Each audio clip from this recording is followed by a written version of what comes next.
Olá, nós estamos visitando hoje o campo de Auschwitz-Birkenau, o maior complexo de campos de concentração do regime nazista durante a Segunda Guerra Mundial.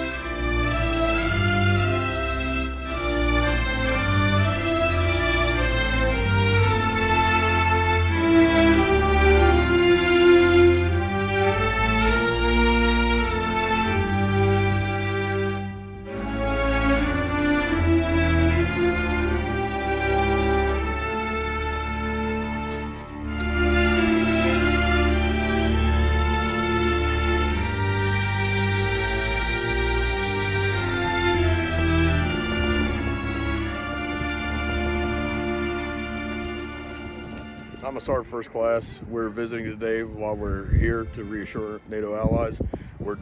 They're allowing us to have cultural visits so we can visit all historical sites. Because a lot of us had relatives that fought in World War II, and it helps us see and visualize where they freed the Jewish people. It allows us to understand, I guess the best way to say is understand what they went through during that time.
Sur le cas de déchargement que nous avons vu, ils étaient privés immédiatement de leur bagage, des affaires personnelles. Leur bagage restait sur le cas de déchargement.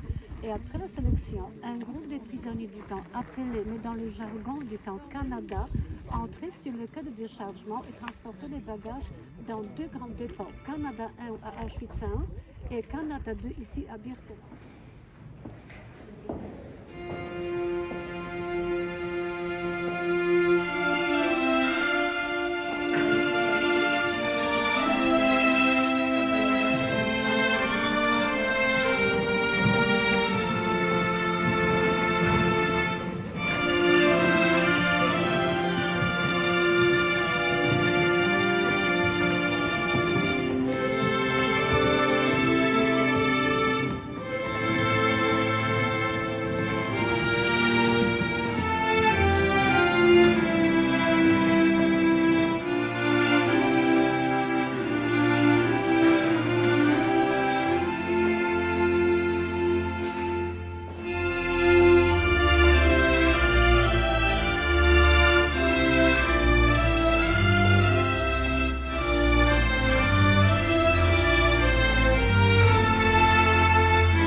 Aucun mot en fait ne pourra jamais dire ce que c'est, et même d'aller sur place, on comprendra jamais l'ampleur de cette atrocité humaine entre humains. Enfin vraiment c'est incompréhensible et inimaginable, mais au moins on perçoit une toute petite partie et on se rapproche un peu plus de la véracité historique.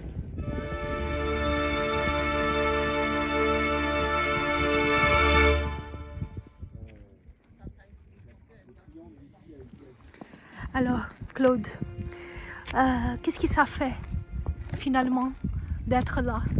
Vous me dites, vous m'avez dit que c'est votre première fois quand même ici. Non, vous savez, moi je suis un cinéaste et je prépare encore un film qui va parler de cette période, et donc j'avais besoin de venir vraiment sur place pour mesurer à quel point l'horreur a atteint des sommets absolument incroyables. Et c'est vrai qu'il faut de temps en temps en parler aux jeunes parce que il ne faut plus jamais que ce genre de choses se reproduisent. Voilà, et voilà, donc si vous voulez, c'est très personnel. Je suis là pour des raisons personnelles et je ne veux pas trop en dire. Voilà. C'est important d'expliquer. Vous savez, moi j'ai connu, à l'âge que j'ai connu une époque où les gens pleuraient. Maintenant ils pleurnichent. J'ai connu une époque où les gens riaient. Maintenant ils ricanent. Et donc il est important que les jeunes d'aujourd'hui sachent que s'ils ont droit à cette liberté, c'est parce que des hommes et des femmes se sont battus pour cette liberté, voilà, et ont souffert le pire du pire. Alors, c'est facile à dire comme ça, mais c'est vrai que quand on a la possibilité de venir là où se sont passées les pires horreurs de l'histoire, on comprend mieux l'histoire. Voilà.